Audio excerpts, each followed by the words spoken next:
লাল সবুজের পতাকায়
সফল করেছেন।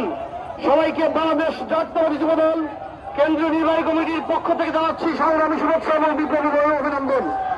বিশেষ করে আজকের সমাবেশ এবং পদযাত্রার প্রধান অতিথি এই জনপদের নন্দিত জননেতা আমির খসরু মাহমুদ চৌধুরী, যুবদল কেন্দ্রীয় নির্বাহী কমিটির সংগ্রামী সভাপতি, সাবেক ছাত্রনেতা আব্দুল মোনায়েম মুন্না, চট্টগ্রাম বিভাগীয় বিএনপির সংগ্রামী সহ সাংগঠনিক সম্পাদক